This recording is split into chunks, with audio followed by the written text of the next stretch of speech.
പണ്ട് കുറച്ച് കയ്യൊക്കെ പറയുന്നത് എനിക്ക് ജീവിതകാലം മുഴുവൻ ഒരു കുരിശന്റെ പുറകെ ഉണ്ടാവുന്നു. ശരിക്കും അല്ല, വളരെ പേഴ്സണൽ ആയിട്ട് ക്വസ്റ്റ്യൻ, മുട്ടയാണോ കഷണ്ടിയാണോ?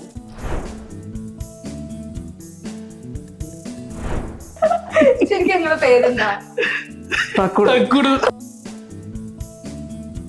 സിനിമയിലേക്ക് ഓഫർ ഒക്കെ വന്നിട്ടുണ്ടോ?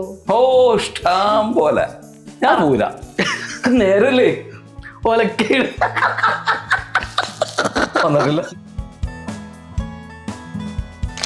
പിന്നെ ഇനിയിപ്പൊ നാലെന്താ മതി. കള്ളനൊക്കെ ഒരു പരിധി സീരിയസ് എഴുതുക. അതോ കണ്ണതാന്ന് അറിയുന്നു.